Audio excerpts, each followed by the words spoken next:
Today we talked to Dr. Bryan Lee from Barrow Neurological Institute. He's an incredible neurosurgeon. I even had my dad go and see him for back surgery. In today's episode, we actually talk about neurosurgery, when to use minimally invasive versus maximally invasive in open situations. Really fascinating to talk about the emergence of minimally invasive and how it's been so great for outcomes with patients, but how it's still important to sometimes use the more maximally invasive techniques. We talk about the differences of what you should look for and how neurosurgeons and pain doctors are collaborating to improve care for patients. We hope you enjoy today's episode. All right, today we're here with Dr. Bryan Lee. He's a neurosurgeon at Barrow Neurological Institute here in Arizona. So we're super happy to have him on the show. So first off, tell us a little bit about how you decided that you wanted to become a doctor. Yeah, well, thanks for having me. It's a great opportunity to talk with the audience and the patients in this very casual fashion. So appreciate you having me here. Absolutely. Well, when I was in college, I wasn't super decided on exactly med school yet. So I was undeclared to begin with. And I had to choose between finance, investment banking, and med school. Hard decision. It's a tough decision. Ended up fortunately choosing medical school, so I became pre-med after I graduated, and so I took classes and MCATs after I graduated. Okay. And getting to med school, and I always knew I wanted to do something surgical. I wanted to use my hands. That's what I think I was good at, and that's what I preferred. So a surgical specialty was my preference, and I went, as we all do, specialty shopping. I did a lot of rotations, different specialists, and I couldn't see myself doing anything else besides neurosurgery. My mentors and my professors in med school told me, don't do neurosurgery unless you know for sure you can't do anything else. Because they knew how tough it was. They worked hard. Neurosurgeons work hard, and having observed what the neurosurgery residents did at the time when I was in med school, it was not an easy road. But I saw myself fitting in pretty well. My clinical and academic interest in the neurological specialty, and along with the surgical specialty with it, was exactly what I wanted to do. It was more of a calling. I just could see myself doing it, helping the patients, the sickest patients that are in need of neurosurgical treatment. Yeah. So, I chose to stay with it, and turned out to be okay. Just okay. Yeah. So what about this? So neurosurgeons are like the top of the food chain in the healthcare world. What makes neurosurgeons, what makes them the top of the food chain? Why are they considered the best educated, the most skilled, whatever you want to fill in the blank? Why is it seen as, that's the pinnacle of being a doctor? That's a great question. I think it's mainly because of the fact that we're dealing with sometimes the sickest patients. We deal with the patients that have conditions or diseases or conditions that need to be treated in the brain and the spine, and oftentimes, the patients come in with like life or death situations. They have to be treated right away, whether it's a brain bleed, an acute spinal cord injury that come in paralyzed. So there's an emergent surgical need. So when we take call, we're always, ready to come in anytime to deal with the patients or treat the patients that need emergent surgical needs.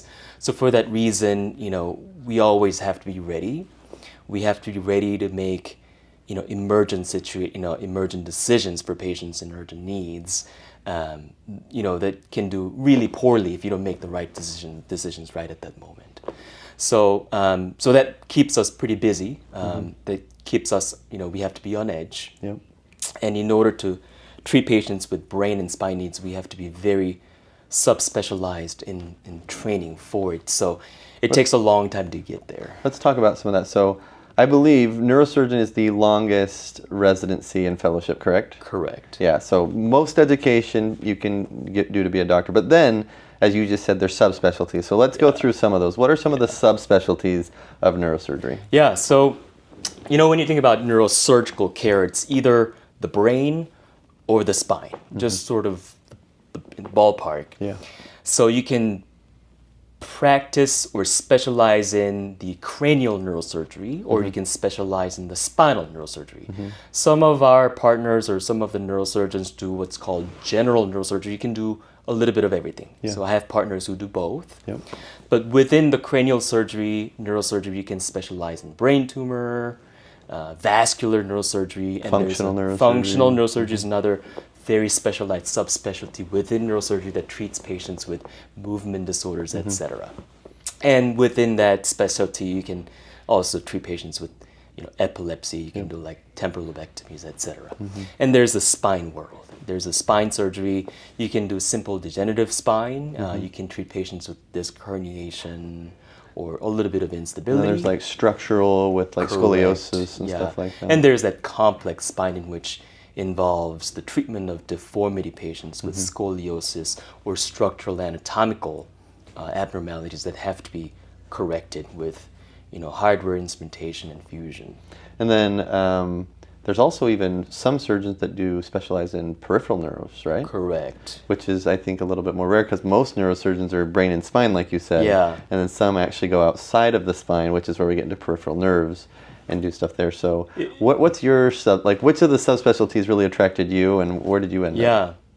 So I can tell you not many medical students choose to go into neurosurgery thinking, I'm going to be the spine neurosurgeon. A lot of us come into the specialty training thinking that I'm going to be the brain tumor surgeon. I'm going to be the vascular neurosurgeon clipping aneurysms. But as we go through this journey of training, spine becomes very much more intriguing than you think. So where I trained at Cleveland Clinic, we have the giants in spine neurosurgery, and I obviously was heavily influenced by my mentors who were spine specialists. So the more I dealt with spine patients, the more it made sense and the more intriguing it became. So there's one, maybe two ways to treat brain tumor. So if it's a surgical patient, you take the same approach, take the tumor out. I'm simplifying it. It's not that simple, but when it comes to spine, when it comes to treating for example, lumbar spondylolisthesis, which simply means a little slippage or high-grade slippage at a lumbar level, which can kink the nerves, causing a lot of back pain and the nerve leg pain. In order to treat that, you need to stabilize the spine, reduce the slippage, and take the pressure off the nerves. There's more than a few ways to manage that surgically. So the fact that there's so many more creative surgical approaches to one condition, obviously there's a lot of solutions, but there could be wrong answers. But that helped me to kind of understand the biomechanics of how the spine works, the spinal anatomy works, the different approaches work. That became more and more fascinating to me as I went through the training period. So, this is a fun interview for me because Dr. Lee actually did surgery on my dad. So my dad had a pretty severe disc herniation, had radiating pain down his leg, started to get some of that numbness and muscle loss and stuff like that, came in and saw you. So again, you see everything from disc herniations, obviously, right, to what other stuff do you do? Like, what are some of the main procedures and surgeries that you like to do? Right. So a lot of the spine patients suffer from what we call the degenerative condition. So it's an age-induced process. Unless we get younger, we will all develop some type of degenerative process. It's a wear and tear process, right? Our joints will wear out because we have 32 pairs of joints in the spine from the cervical down to the lumbar. So one of them will wear out at some point. So it's a very common problem, especially in this aging population. So when disc degenerates, disc can herniate, or it can put too much load on the facet joints in the spine. The facet joints can become very arthritic and can cause issues from then on. So when those become abnormally functioning, they become anatomically abnormal or functionally abnormal, they can cause a lot of pain-related issues. Your muscles will fatigue because your anatomy your anatomical structures are not as normal as they should. So they put too much stress on the muscles will fatigue, causing a lot of pain. And when those abnormal tissues or structures become abnormal, obviously they can start pinching on the nerves and they cause a lot of nerve pain. So patients like your father have suffered a lot from the nerve pinching pain from the herniated disc, what we call lumbar stenosis, where the nerves are exiting, have become narrowed, causing a lot of impingement. So they cause a lot of nerve pain. So nobody wants to live in the pain chronically. Sometimes like non-surgical modalities work really well, and that's when we depend on our colleagues that are experts in pain management. Sometimes pain can be very well managed by non-surgical modalities like injections and other pain procedures. But the patients that suffer, continue to suffer despite non-surgical modalities, they can definitely benefit from surgeries. So surgeries can range from anything from just simple decompression, meaning taking the pressure off the nerves, whether it's to do with taking the herniated disc out or just kind of opening up the nerve exiting sites to free up the nerves, to stabilizing slippage known as spondylolisthesis or structural abnormalities that are causing severe back pain from scoliosis. So let's talk about that for a moment. So one of the issues in the spine, because it's enclosed and the spinal cord goes through, the nerves come out of it, you talked about decompression. So the concern is compression. And so anytime we have compression, it's because we have an enclosed space. So a disc can push into that space, and that's going to be a problem. And that's where you'd say you might do a discectomy or you might remove the herniated disc. Where it exits the spine, which might be like an intervertebral foramina, which is where the nerves come out, that's another place where we might see facet issues or other things like that, where you might do a laminectomy to open up space. Right. So we can get stenosis where the nerve exits, or we can get stenosis in the spinal canal from either thickening of the ligamentum flavum or disc moving into that space. So lots of different issues to create compression. And you're saying anything that you do to decompress would be considered a decompression, but it may be multiple different surgeries depending on what needs to be decompressed. Is that right? That's correct. Okay. And when it comes to restoring the normal alignment, whether it's coming from completely collapsed disc space because of the chronic disc degeneration, when it collapses unevenly, so let's say it collapses more off to the right side and it happens at multiple levels, then your spine will curve towards that side, causing concavity to form. So that's what causes degenerative scoliosis.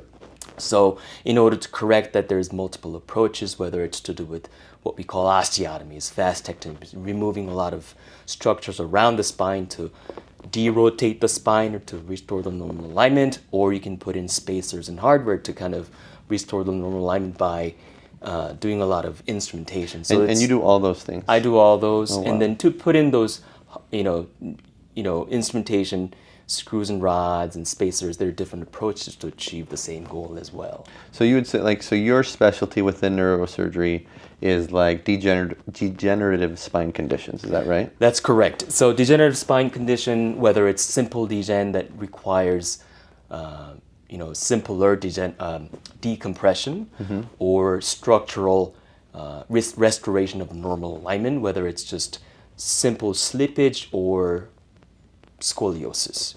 And I use what's called minimally invasive approach for deformity correction or fusion. So do you do minimally invasive with all your surgeries or just for that one? Mostly. Okay. Mostly. So let's talk about that. What is the big difference between minimally invasive and invasive, and how has surgery advanced to where we're able to do a lot more of that minimally invasive now?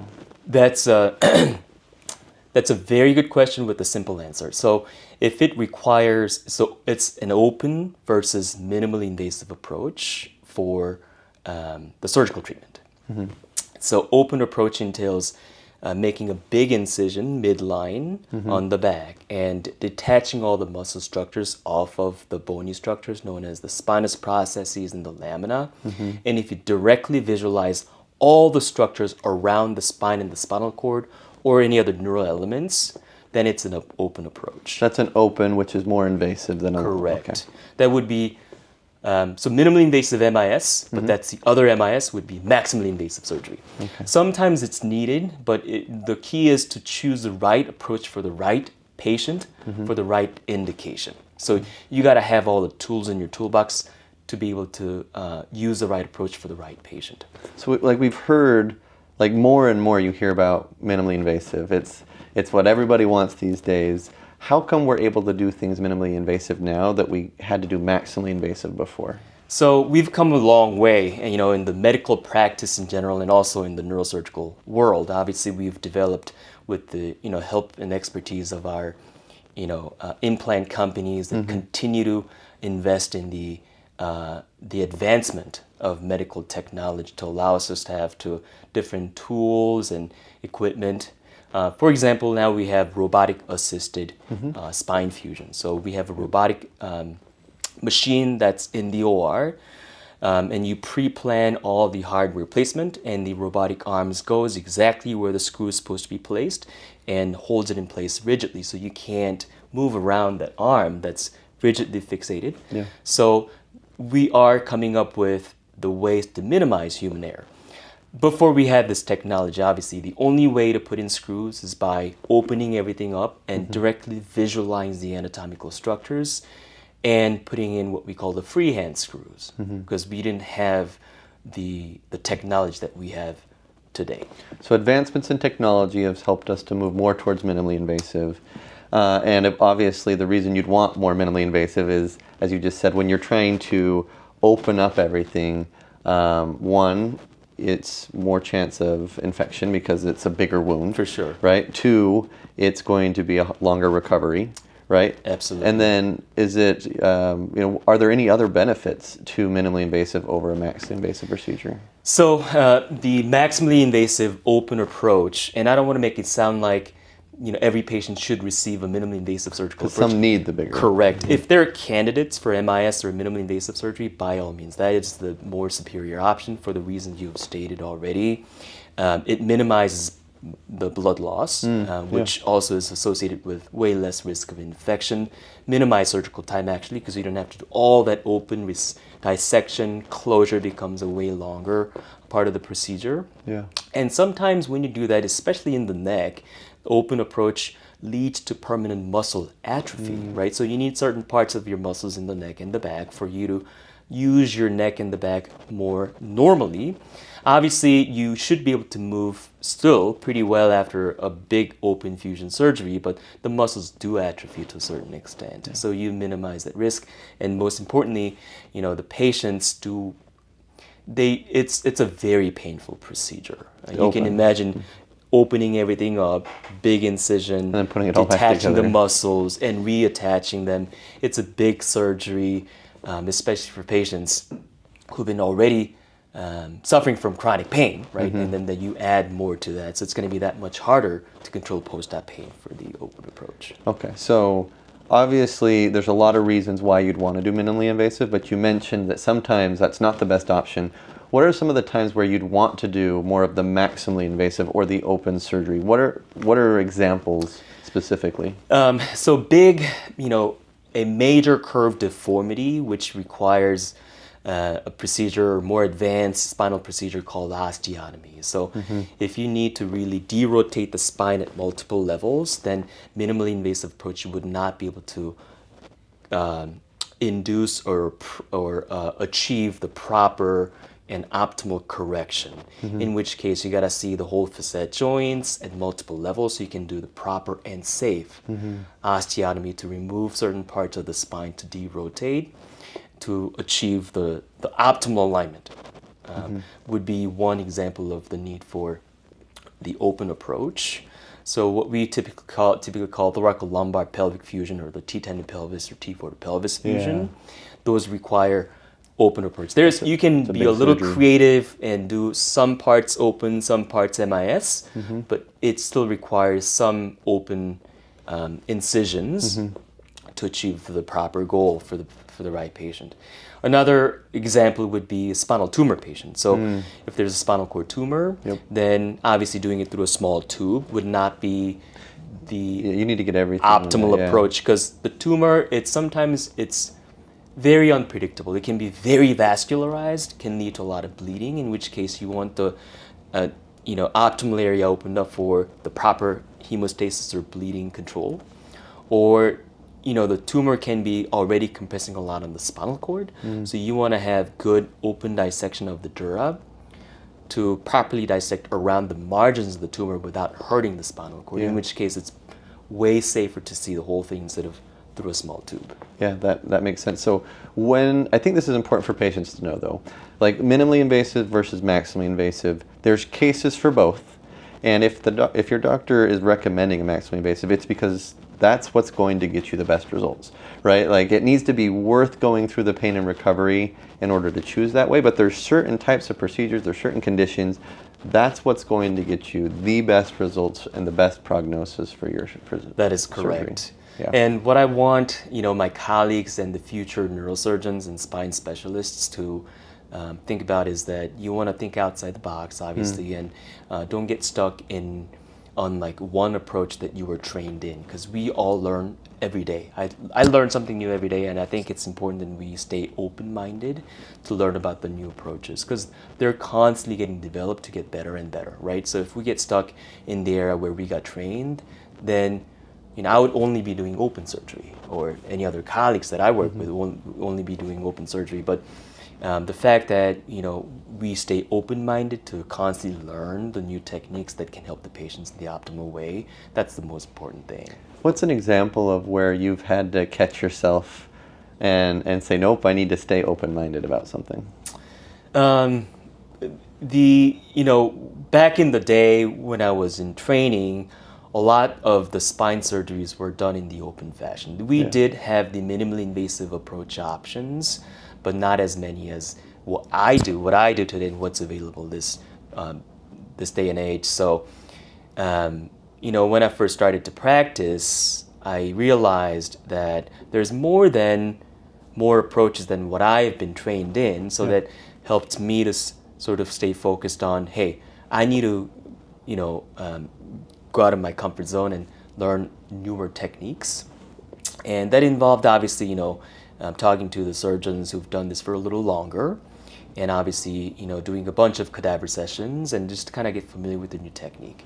What I do is not completely different from what I was trained in, but a few nuances were picked up from staying open-minded and learning about the newer techniques. Yeah, and we did a podcast with Dr. Sharma a few weeks ago, and that's one of the things he said is that technology is advancing so fast. Yeah. By the time you graduate neurosurgery school, there's other things that are already coming out and stuff like that, and so it almost is you go to your school and you go through your residency and you go through your fellowship and you learn all of these things, but you have to keep learning the rest of your life to be able to stay on top of the best things that are out there. We can't stop learning until even after we retire.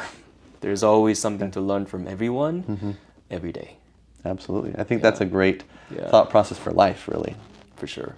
So let's look at kind of one of the patients that we see a lot is patients with back pain, right? We see neck pain, back pain, see it a lot. When have you seen, what type of patient does best if they have low back pain? So let's go back for a second.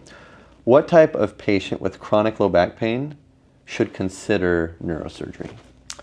So the back, when we talk about chronic back pain can be caused by so many different etiologies.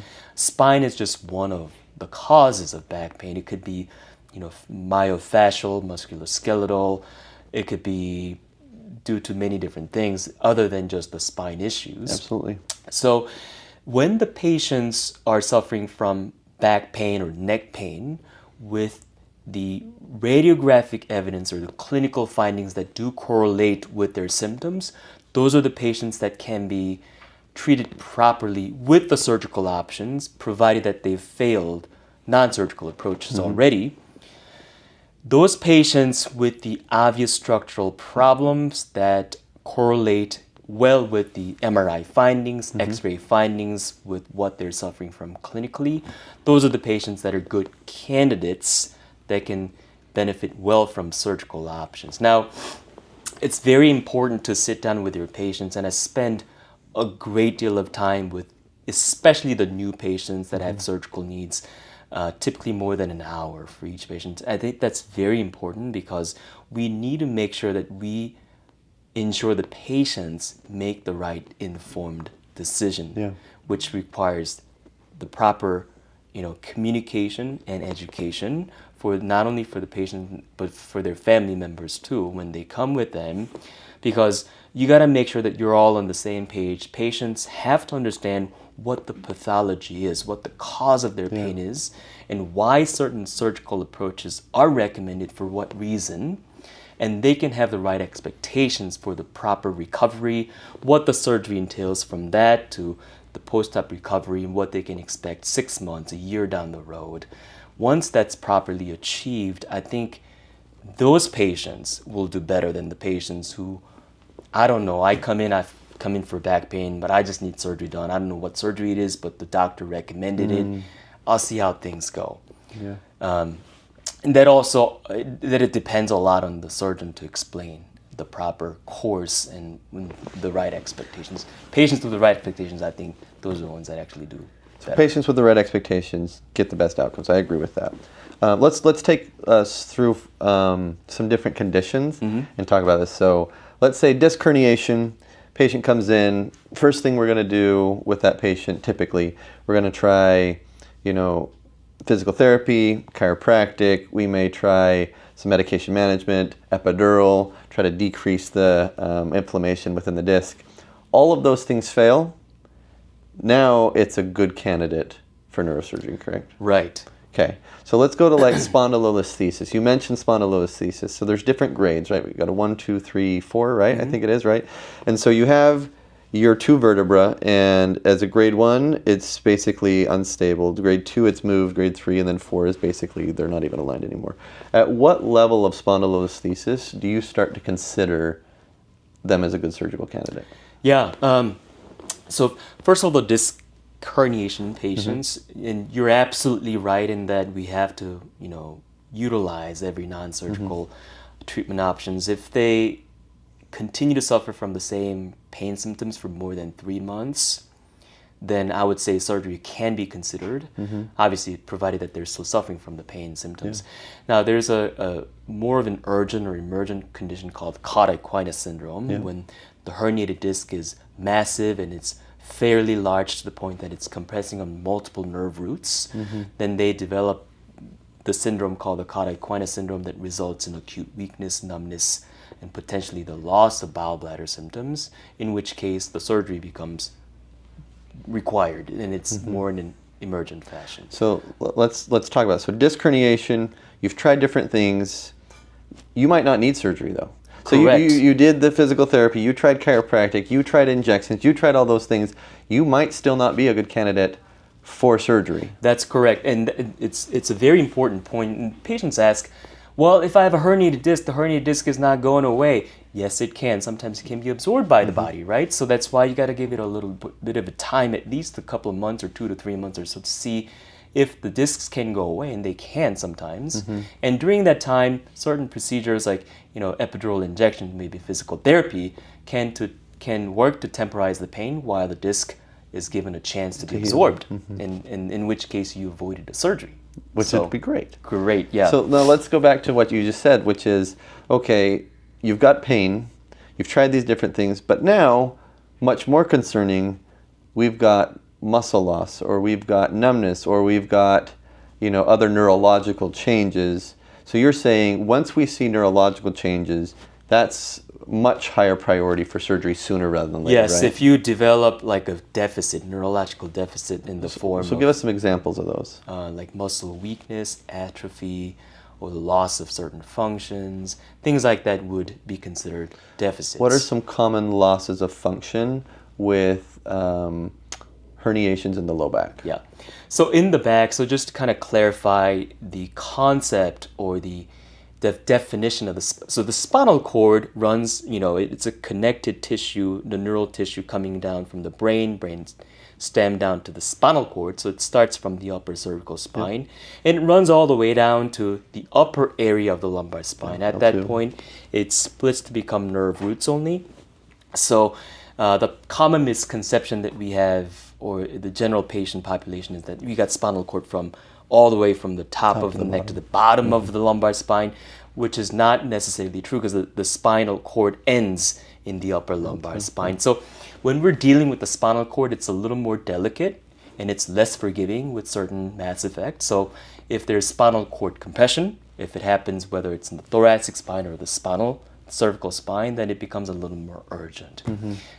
Certain red flags to watch for in those patients would be what we call myelopathic symptoms. So this is in the neck or the mid-back? That's what we're looking for. Not in the lower lumbar spine. Lower lumbar spine, the most significant finding would be the cauda equina syndrome, when the herniated disc is large enough to compress on multiple nerve roots. So we'll come back to the low back. You were saying that one of the big concerns we have for the cervical or thoracic was, what was it? It's called myelopathy, whether it's cervical myelopathy or the thoracic myelopathy. Myelopathy simply means the disease of the spinal cord. Because of compression of the spinal cord that's seen on the radiographic images that cause clinical symptoms, and the myelopathy is a clinical diagnosis, not a radiographic diagnosis. So that results in anything from upper or lower extremity, arm or the leg weakness, because cervical spinal myelopathy would result in upper and or lower. Everything from that level down could be affected. And so it can result in weakness, numbness, and sometimes you result in the loss of hand dexterity. So the patients would tell you, hey doc, for some reason for a few months I'm dropping things with my hands. The hands become clumsy, and then they can't write well, they can't button shirts anymore, or they start to lose balance. So, hey, I've been kind of getting wobbly for the last few months and I keep falling, and I thought it was because of my age, but it's getting worse and worse. And also, bowel bladder functions can be affected as a result of a myelopathy as well. So those are all sort of the symptoms. Those are some of the red flags to look for paired with a disc herniation. And so in the cervical and thoracic, we talked about myelo being spinal cord and then pathy being pathology of, right? And our concern in the neck and the mid-back is that direct compression to the spinal cord. Correct. Whereas when we get to low back and we actually see all of the spinal cord turn into all of the lumbar nerves, that's where we're looking at different conditions. So let's talk about the low back then. Correct. When we have a disc herniation in the low back versus what we just talked about in the neck and the mid-back, what are we looking for there, and why is it different? Yeah, so the most common conditions that patients suffer from degenerative spine in the lumbar spine would be, we talked about herniated disc. So it's we're dealing with two different conditions. One is compression. Compression meaning the nerve roots in the lumbar spine are being pinched or compressed, whether by it's a herniated disc or overgrown facet joints or thickened ligamentum or any other structures, extraneous structures that are pinching or the impinging on the nerves. So that's a compression issue. The second thing is, we mentioned spondylolisthesis or any type of instability or deformity that cause structural issues. So spondylolisthesis, as you mentioned, there are different grades. There's low grades, high grades. We consider anything more than 2 or higher, or 2 or higher would be high grade. So that's more than 25% of slippage. And you mentioned grade 4, that's 100% or up to 100% of slippage, and there's a condition called what we call spondyloptosis, which means it slipped off. So those are way rarer conditions, but typically you see grade 1 or grade 2, very rarely grade 3 or 4. So grade 1 spondylolisthesis, even though it could be a mild slippage, if it's dynamically unstable, meaning that it slips, it's mobile, that it can cause a great deal of pain. Obviously, grade 2 or higher would be causing more intensive pain. Believe it or not, our neural elements, our nerves, our body can be very much more adaptive or adapting, to the point that if you've had it for more than a few months, let alone years, then your nerves will adapt to your structures. So just because you have high-grade spondylolisthesis doesn't mean that you need an urgent surgery. If you are dealing with it fine, your body is used to it, and you know how to manage it well, it's okay to live with it, provided that you're not having any acute exacerbation of the symptoms, or you're not having neurological deficits.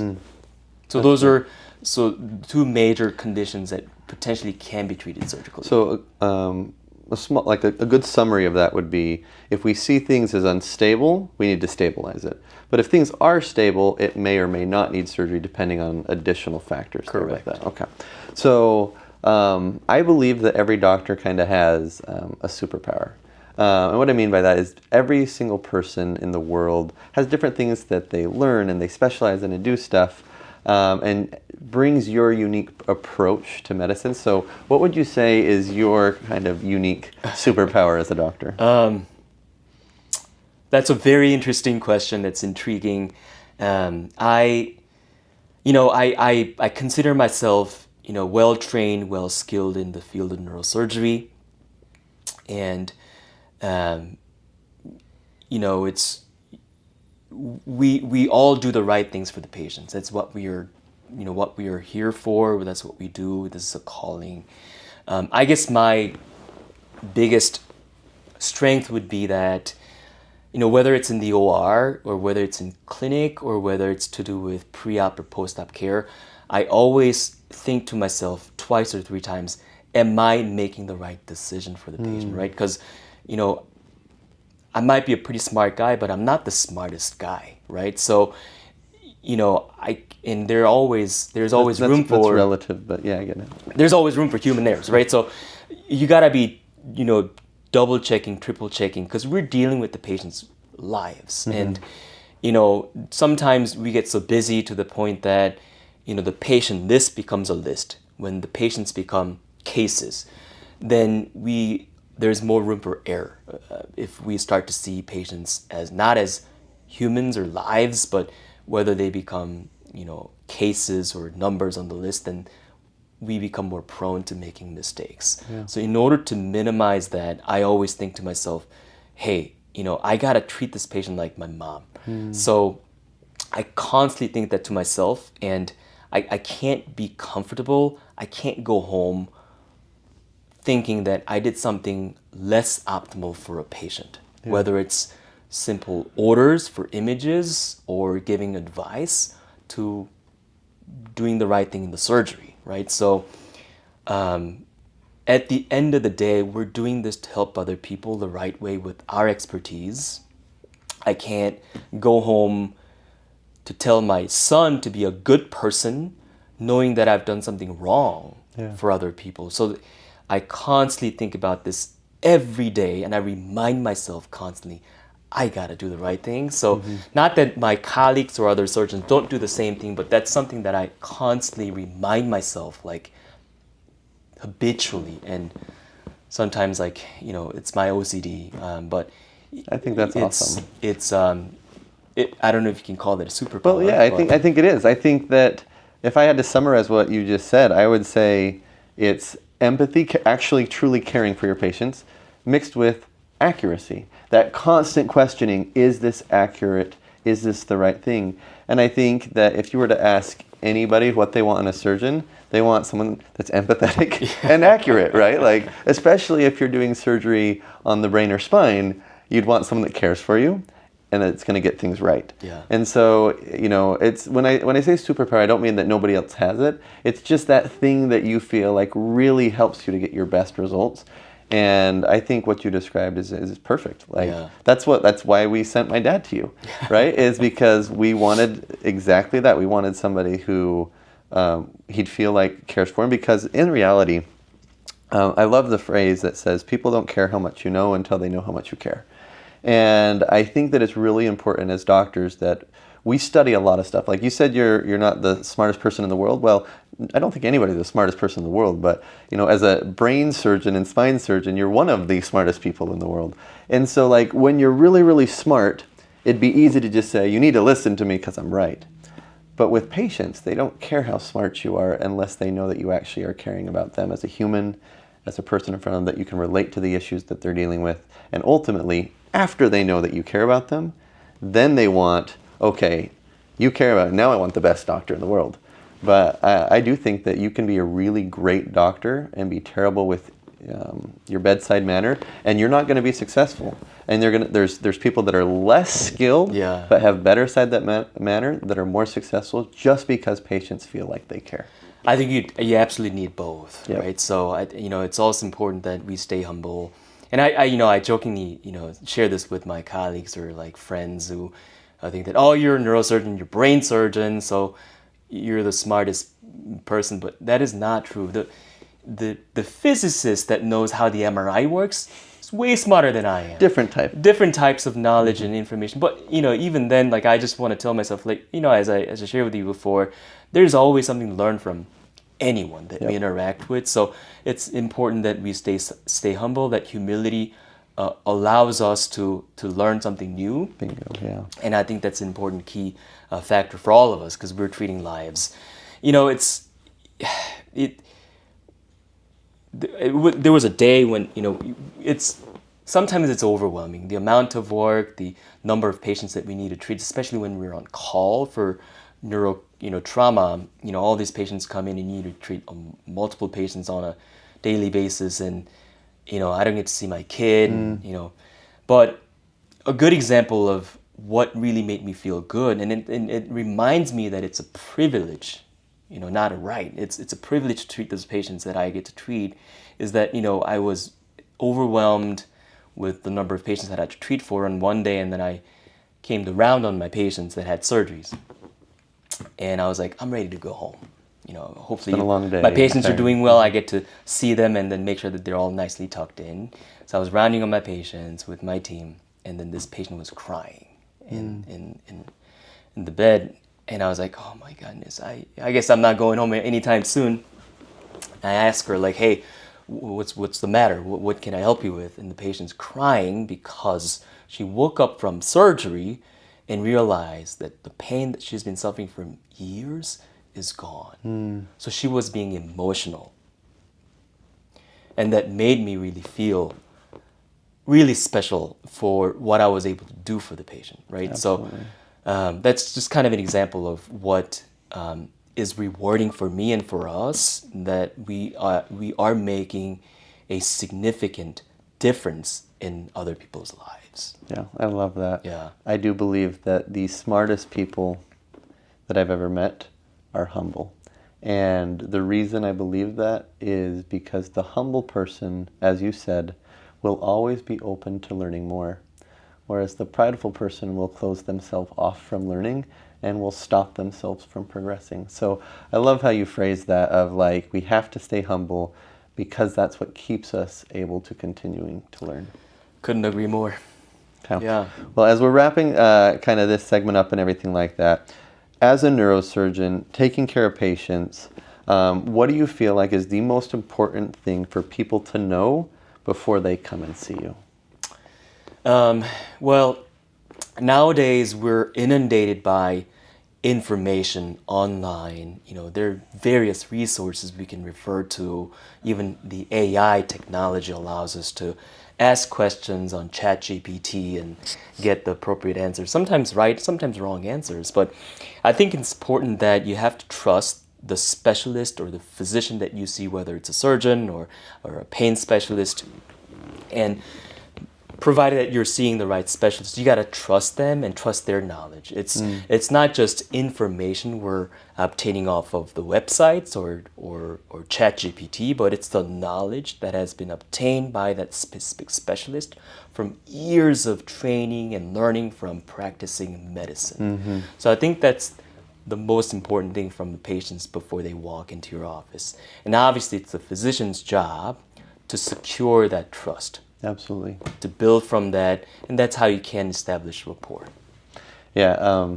With that being said, I love that because it's not the amount of knowledge you have that makes you a doctor. It's the training on how to think, and that's a huge difference. Like you could look up, and ChatGPT could tell you exactly the knowledge to do. Yeah. Like it could explain, how to do something, but the training is really how to think about the patient, how to think about the physiology and how to think about the psychology and how to think about the anatomy and all of those things together, putting it all together to say, how can I help the patient? And so I like that aspect.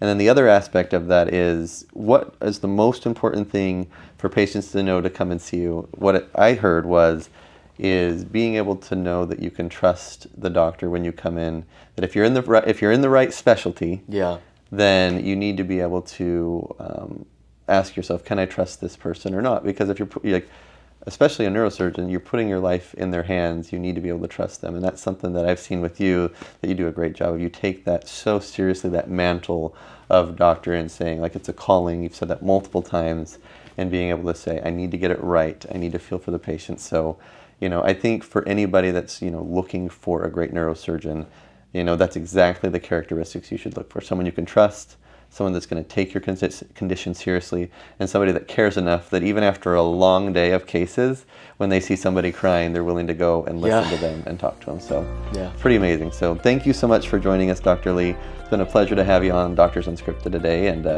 look forward to talking to you more later. Well, thank you for having me. All right, thanks. Thank you.